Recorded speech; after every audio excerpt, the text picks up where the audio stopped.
On Christmas Eve of 1734, Madrid's historic Alcazar palace was consumed by a raging fire for hours. More than just a palace vanished in its wake. It also marked the fading of old Hapsburg, Madrid's entire identity. Madrid was about to undergo an astonishing transformation over the next century. Smoke billowed dramatically over the city. The night sky glowed from the blaze, and at the heart of power, the monarchy's most crucial building lay completely transformed into ruin. Madrid did not enter the 18th century as a secure, monumental, or perfectly ordered capital. It began amidst a dynastic crisis, with an ongoing war, and a new royal family striving to assert its authority, and with a city still heavily shaped by its past. Yet, in just a century, that very city would undergo a complete metamorphosis. It would construct a new palace, reimagine its boulevards, and adorn its landscape with monumental gates, fountains, gardens, and scientific institutions, emerging from the century as an entirely transformed capital. Welcome to Madrid in the 18th century. Let's now explore the century's early years. This particular scene of the Plaza Mayor helps us perfectly understand the atmosphere of that period. You're observing more than just a simple square. You're witnessing one of Madrid's most significant political stages. In 1700, Charles II died without an heir, and his will named Philip of Anjou as successor. That sparked the War of Succession, plunging Madrid into a capital gripped by deep uncertainty. This tension didn't stay confined within the palace walls. In 1706, certain authorities even proclaimed the Archduke Charles from the balcony of the Casa de la Panaderia. This reveals something crucial about Madrid at the dawn of the 18th century. Yes, it was already a capital, but it wasn't yet a tranquil, a peaceful one. Power still felt fragile. If you pause here, you'll better grasp why the Alcazar was so significant. For centuries, it had served as the monarchy's main visual symbol in Madrid. It was the focal point for the Habsburgs' political memory, ceremony, etiquette, and the very continuity of power. It wasn't simply a royal residence. It represented the very image of a particular governing style. Thus, the 1734 fire became much more than a mere architectural catastrophe. It was a profound visual rupture. It was the precise moment when old courtly Madrid lost one of its greatest pillars. What followed next radically altered everything. A new palace began to rise upon the former Alcazar site, significantly larger, far more structured, and incredibly monumental.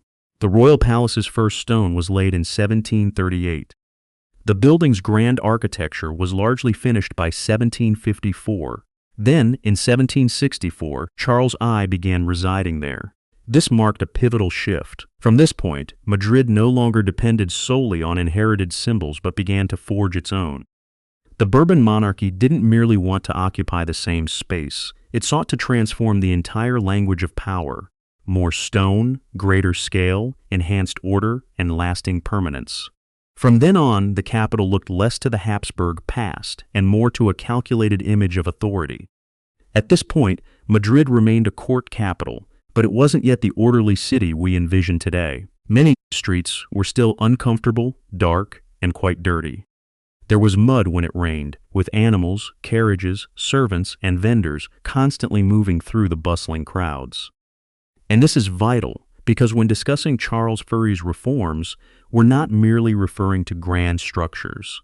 We're talking about transforming the city's daily experience. More paving, better lighting, and increased cleanliness.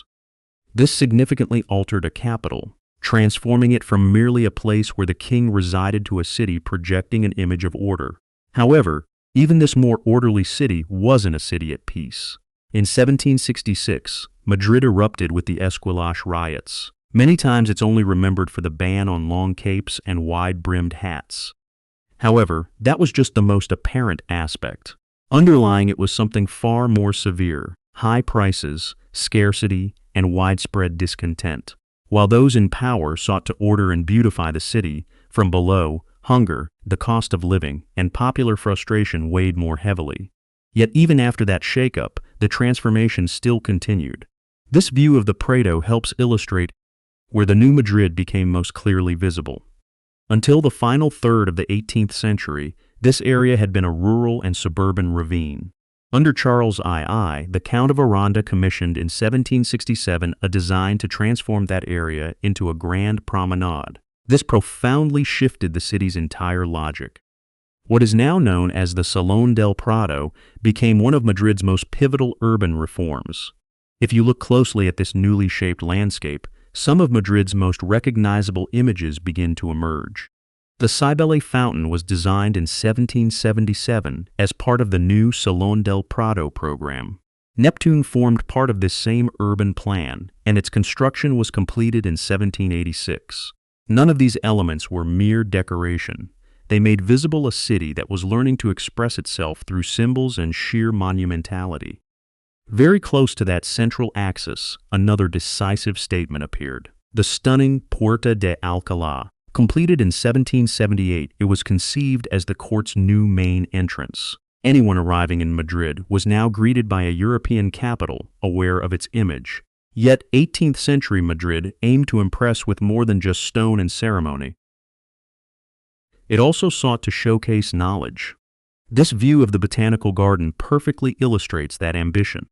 The Royal Botanical Garden was established by Ferdinand VI in 1755, but Charles I ordered its relocation to the Paseo del Prado, where it officially opened in 1781. That's crucial, because we're not just discussing a pleasant garden for leisurely strolls. We're referring to a scientific institution linked to classifying the natural world and for education. And here lies one of the new Madrid's vital keys. The capital needed to appear powerful, certainly, but also culturally sophisticated. To truly comprehend Madrid, simply observing its buildings isn't enough. We must examine its daily life. Picture a city bustling with activity from early morning. Servants entering and leaving noble homes, artisans at work, men and women buying, selling, and carrying goods, with carriages traversing main thoroughfares. All this dynamism converged within one bustling capital. This was the authentic Madrid at the close of the 18th century. In areas near the Manzanares River, for instance, the atmosphere dramatically shifted. You're no longer observing offices, ceremonies, or strict protocol. You're witnessing leisure, gatherings, lively chatter, conversations, and entire groups spending their day outdoors. This matters because it reveals another side of Madrid. Comparing Madrid in 1700 to Madrid in 1800, the transformation is immense. At the century's outset, you find a city defined by a succession crisis, inherited symbols, and a distinctly antiquated image. By its end, it's a capital far more monumental, more recognizable, and notably more aware of its desired perception. This is why the 18th century proved so decisive. It wasn't merely the century when Madrid constructed new buildings. It was the century when it truly began to resemble a genuine capital.